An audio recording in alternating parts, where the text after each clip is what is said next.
سورۃ المؤمن کی آیت نمبر 67 الحمدللہ وکفی وسلام علی عبادہ الذین اصطفی خصوصا علی سید الرسل وخاتم الانبیاء وعلی آلہ واصحابہ الاتقیاء اما بعد فاعوذ باللہ من الشیطان الرجیم بسم اللہ الرحمن الرحیم هو الذي خلقكم من تراب ثم من نطفة ثم من علقة ثم يخرجكم طفلا ثم لتبلغوا أشدكم ثم لتكونوا شيوخا ومنكم من يتوفى من قبل ولتبلغوا أجلا مسمى ولعلكم تعقلون هو الذي يحيي ويميت فإذا قضى أمرا فإنما يقول له كن فيكون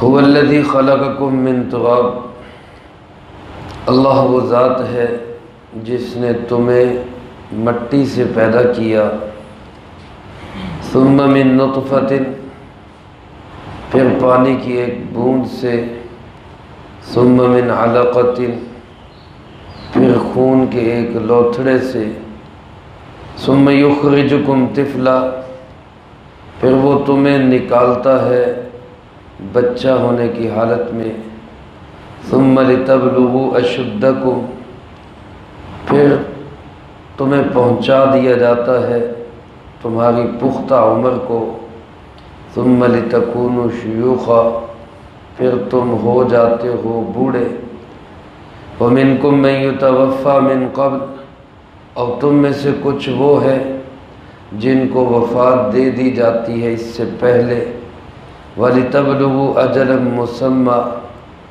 اور تاکہ تم لوگ پہنچو اپنے وقت مقرر کو، وَلَعَلَّكُمْ تَعْقِلُونَ، اور شاید کہ تم عقل حاصل کرو۔ هُوَ الَّذِي يُحْيِي وَيُمِيتُ، وہی اللہ ہے جو زندگی بھی دیتا ہے اور موت بھی دیتا ہے۔ فَإِذَا قَضَى أَمْرًا، جب وہ کسی کام کے کرنے کا فیصلہ کر لیتا ہے، فَإِنَّمَا يَقُولُ لَهُ كُن، تو بلا شبہ وہ اس سے کہتا ہے ہو جا، فَيَكُونُ، پس وہ ہو جاتا ہے۔ اس آیت مبارکہ میں اللہ رب العالمین نے اپنی قدرت کی دلیل کے طور پہ انسان کی تخلیق کا ذکر کیا ہے۔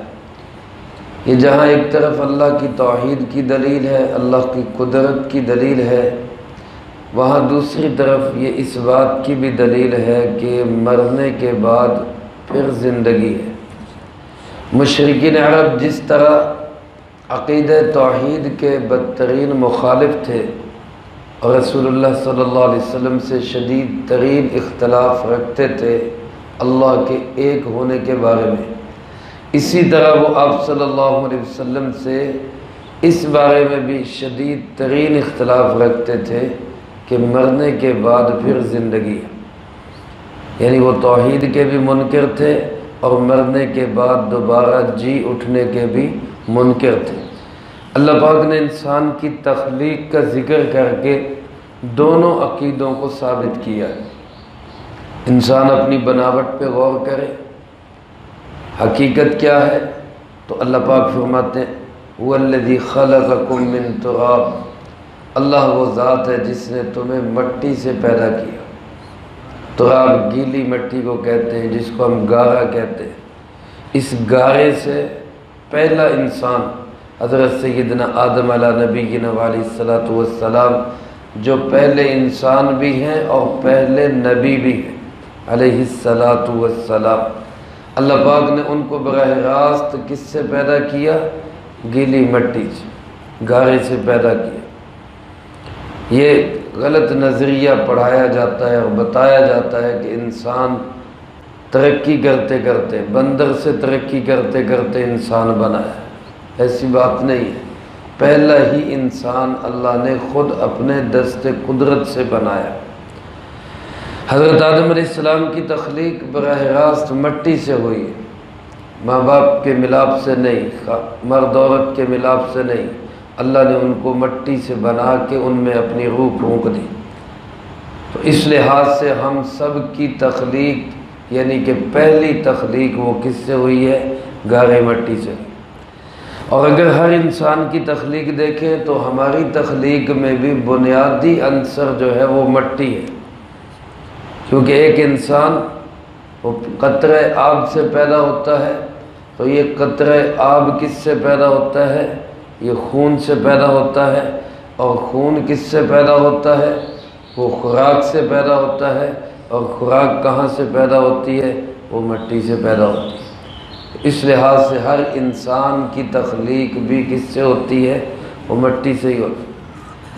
لیکن دوسرا مرحلہ دیکھیں تو اللہ پاک فرماتے ثم من نطفہ، دوسرا مرحلہ یہ ہے کہ انسان کی تخلیق قطرہ آب سے ہوتی ہے، ایک ایسا قطرہ جس کو اللہ پاک نے فرمایا من ماء مہین، حقیر پانی، گھٹیا پانی، ایک ایسا پانی جو کپڑوں کو لگے تو کپڑے ناپاک، جسم کو لگے تو جسم ناپاک، اس پانی کا اخراج ہو تو انسان ناپاک اور غسل کرنا پڑتا ہے۔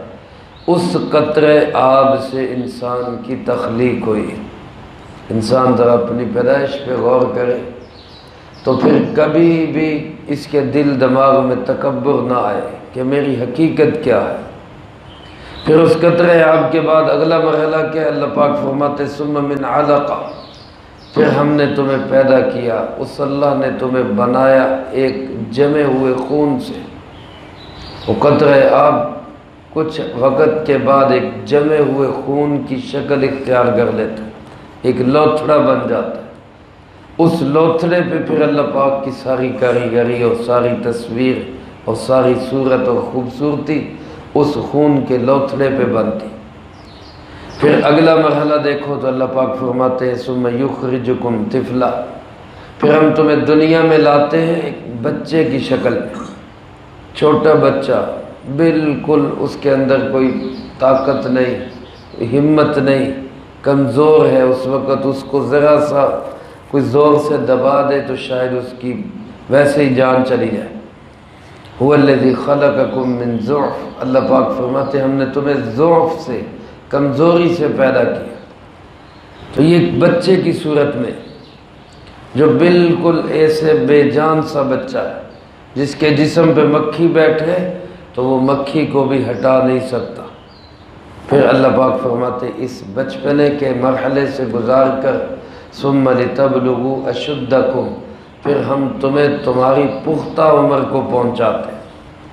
علماء نے لکھا اس سے مراد 40 سال کی عمر ہے، جو انسان کی پختگی کی عمر ہے، جس عمر میں انسان کے اعضاء بھی اپنے مکمل عروج کو پہنچ جاتے ہیں اور انسان کی عقل بھی اپنے مکمل عروج کو پہنچ جاتی ہے۔ اور پھر 40 سال کے بعد انسان رفتہ رفتہ وہ کمزور ہونا شروع ہو جاتا ہے، جسم کمزور، بینائی کمزور، سنوائی کمزور، ہاتھ پاؤں میں وہ طاقت قوت نہیں رہتی، وہ دن بدن گھٹتی جاتی۔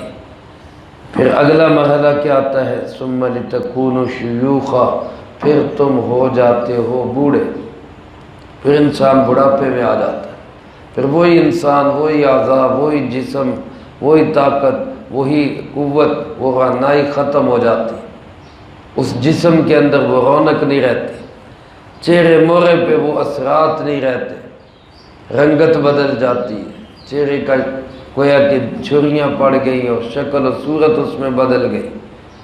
یہ اس مرحلے میں بھی کون لے کے آتا ہے؟ اللہ رب العالمین ہی لے کے آتا ہے۔ قوت کے بعد پھر ضعف آ گیا، ثم جعل من بعد قوت ضعفا وشیبا، پھر دوبارہ بڑھاپے کی طرف اور کمزوری کی طرف اللہ لے آئے۔ اور اللہ پاک فرماتے ہیں منکم من یتوفی من قبل، کچھ تو ایسے ہوتے ہیں جو بڑھاپے سے بھی پہلے ہی چلے جاتے ہیں، جوانی میں ہی چلے گئے، بچپن میں ہی چلے گئے، لڑکپن میں ہی چلے گئے، اور کچھ ایسے ہوتے ہیں کہ وَلِتَبْلُغُوا أَجَلًا مُّسَمًّى، ان کو بڑھاپے تک لایا جاتا ہے، لیکن جو بھی پہنچتا ہے وہ اپنی مدت مقرر تک پہنچتا ہے۔ جس کی جو مدت اللہ نے طے کر دی اس نے وہاں تک پہنچنا ہے۔ کوئی 10 سال زندگی لے کے آیا، اس نے 10 سال جینا ہی جینا ہے، چاہے ساری دنیا اس کو مارنے پہ تل جائے، کوئی مار نہیں سکتا۔ کوئی 50 سال کی زندگی لے کے آیا، اس نے 50 سال زندگی کا آخری سانس بھی اس نے لینا ہے، اس کو اس سے پہلے کوئی دنیا سے بھیج نہیں سکتا۔ ہر ایک کی مدت طے ہے۔ ان سارے مراحل پہ اگر انسان غور کرے تو اللہ فرماتے ہیں وَلَعَلَّكُمْ تَعْقِلُونَ، شاید تمہیں عقل آ جائے، شاید تمہیں سمجھ آ جائے کہ ان تمام مراحل سے گزار کے ایک مضبوط انسان بنانے والا کون ہے؟ اللہ۔ اور پھر اس مضبوط انسان کو دوبارہ کمزوری کی طرف اور موت کے منہ میں دھکیلنے والا کون ہے؟ اللہ ہے۔ اچھا، اگلی بات اللہ پاک فرماتے هو الذی یحیی و یمیت، یہی تو ہے جو زندہ بھی کرتا ہے، مار بھی دیتا ہے۔ زندگی بھی کون دیتا ہے؟ اللہ، اور موت بھی کون دیتا ہے؟ اللہ۔ اللہ پاک فرماتے جب تمہیں یہ مرحلہ سمجھ آتا ہے کہ کبھی نطفہ، پھر یہ مرحلہ سمجھ آتا ہے کہ کبھی علقہ جمع ہوا خون، پھر یہ مرحلہ سمجھ آتا ہے کہ کبھی بچہ، پھر یہ مرحلہ تمہیں سمجھ آتا ہے کہ کبھی جوان، پھر یہ مرحلہ تمہیں سمجھ آتا ہے کہ کبھی بوڑھا، تو پھر یہ مرحلہ کیوں نہیں سمجھ آتا کہ کبھی موت، اور پھر کبھی موت کے بعد پھر حیات۔ باقی سارے مراحل بھی تو اللہ ہی طے کراتا ہے، تو مرنے کے بعد دوبارہ زندگی بھی کون دے گا؟ تو جیسے تم اس کا انکار نہیں کر سکتے کہ قطرہ آب کو خون بناتا ہے، خون کو گوشت کا ٹکڑا بناتا ہے، اس کو جیتا جاگتا انسان بناتا ہے، اس کو بچہ بناتا ہے، پھر جوان بناتا ہے، پھر بوڑھا بناتا ہے، ان میں سے کسی چیز کا کوئی انسان انکار کر سکتا ہے؟ آج کوئی انسان اس کا انکار نہیں کرتا۔ تو اللہ پاک فرماتے پھر حیرانگی ہوتی ہے کہ سارے مراحل کو تسلیم کرتے ہو، موت کو بھی تسلیم کر لیتے ہو، پھر موت کے بعد زندگی کیوں نہیں تسلیم کرتے؟ جب یہ مانتے ہو کہ اللہ موت دے دیتا ہے تو یہ بھی مان جاؤ کہ موت کے بعد وہ اللہ زندگی بھی دے دیتا ہے، کیونکہ اس کے لیے کوئی مشکل نہیں۔ اذا قضا امرا، جب وہ کسی کام کا فیصلہ کر لیتا ہے، اللہ طے کر لیتا ہے کہ یہ کام کرنا ہے، تو فرمایا اس کو کوئی بہت لمبے چوڑے انتظامات نہیں کرنے پڑتے، مٹیریل اکٹھا نہیں کرنا پڑتا، اس کو مزدور اور مستری نہیں لگانے پڑتے، اس کو لوگ بھرتی نہیں کرنے پڑتے، انما یقول لہ کن، وہ تو صرف کیا کہتا ہے؟ ہو جا۔ وہ صرف کیا کہتا ہے؟ ہو جا، تو فیکون کام کیا ہے؟ ہو جاتا ہے۔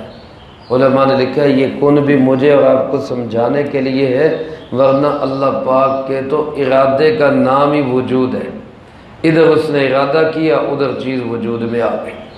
تو اس لیے میرے محترم دوستو، جب یہ سارے مراحل ہم پہ آ رہے ہیں تو یہ بھی یقین رکھ لیں کہ موت بھی آنی ہے، اور موت کے بعد پھر زندگی بھی آنی ہے۔